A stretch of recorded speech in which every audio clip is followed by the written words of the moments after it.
ในวันที่27มีนา2026กระทรวงการเงินได้จัดพิธีประกาศการยกย้ายและแต่งตั้งพนักงานการนำขั้นสูงและพนักงานนำพาคุ้มครองขั้นกรมของกระทรวงการเงินโดยการเข้าร่วมเป็นประธานของท่านสันติภาพพรหมวิหารกรรมการศูนย์กลางภาคเลขาคณะบริหารงานภาคกระทรวงรองนายกรัฐมนตรีกระทรวงการเงินมีสหายกรรมการสำรองศูนย์กลางภาคสหายรองเลขาคณะภาคกรรมการประจำภาคคณะบริหารงานภาคกระทรวงการเงินท่านผู้ตั้งหน้าจากคณะจัดตั้งศูนย์กลางภาคพร้อมด้วยคณะกรมคณะแผนกและรัฐวิสาหกิจที่ขึ้นกับกระทรวงการเงินเข้าร่วมในพิธีทานนางกัญญาแสงแก้ววงศ์พระจันทร์รองหัวหน้ากรมคุ้มครองพนักงานคณะจัดตั้งศูนย์กลางภาคได้ขึ้นผ่านคำสั่งของคณะเลขาธิการศูนย์กลางภาคว่าด้วยการยกย้ายพนักงานการนำขั้นสูงไปรับหน้าที่ใหม่ฉบับเลขที่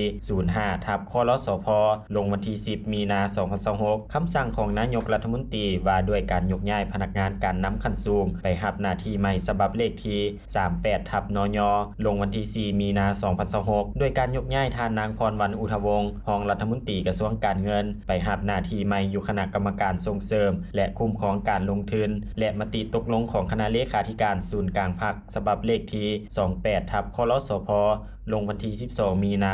2026ว่าด้วยการแต่งตั้งรองเลขาคณะบริหารงานภาคของกระทรวงการเงินโดยได้แต่งตั้งสหายสุริวัฒน์สุวรรณจุมคำกรรมการสำรองศูนย์กลางภาคเป็นรองเลขาคณะบริหารงานภาคกระทรวงการเงินในกองประชุมท่านนางเวียงแก้วสิทธิวงศ์รองหัวหน้ากรมจัดตั้งได้ขึ้นผ่านข้อตกลงของท่านรองนายกรัฐมนตรีกระทรวงการเงินว่าด้วยการยกย้ายและแต่งตั้งพนักงานนำพาคุ้มครองขั้นรองหัวหน้ากรมของกระทรวงการเงินฉบับเลขที่0486/กง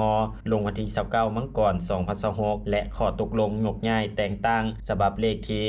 1091 1092 1093 1094 1095 1096 1097 1098/กงลงวันที่24มีนา2026ซึ่งมีรายละเอียดดังลุ่มนี้แต่งตั้งท่านศรีสุพรรณวีทไซเป็นรองหัวหน้ากรมจัดตั้งและเป็นเลขานุการประจำรองนายกรัฐมนตรีแต่งตั้งท่านคำมรแก้วพรหมจักรเป็นรองหัวหน้ากรมจัดตั้งแต่งตั้งท่านบุญประเสริฐศรีสุวรรณเป็นรองหัวหน้ากรมคุ้มครองหนี้สินสาธารณะแต่งตั้งท่านพรสวัสดิ์แก้วพันธุวงศ์เป็นรองหัวหน้ากรมคุ้มครองหนี้สินสาธารณะแต่งตั้งท่านสมไสธรรมพัฒน์เป็นรองหัวหน้ากรมแผนการแต่งตั้งท่านไสพรจันทร์ประเสริฐเป็นรองหัวหน้ากรมแผนการแต่งตั้งท่านจันทร์ประสิทธิ์แสงพระอาทิตย์เป็นรองหัวหน้ากรมร่วมมือและการเงินสากลแต่งตั้งท่านจันทลีจันทร์สมเพ็งเป็นรองหัวหน้ากรมร่วมมือและการเงินสากล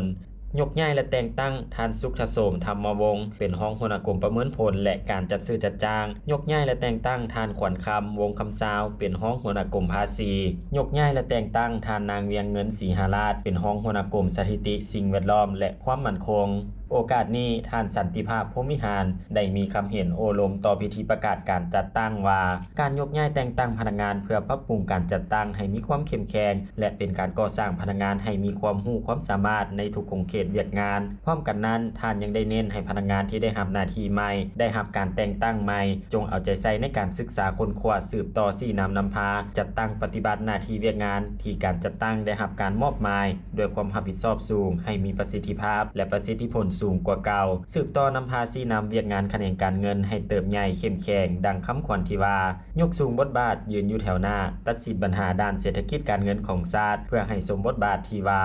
การเงินคือหมักหัวใจเป็นสายเลือดใหญ่ระบบเศรษฐกิจของชาติ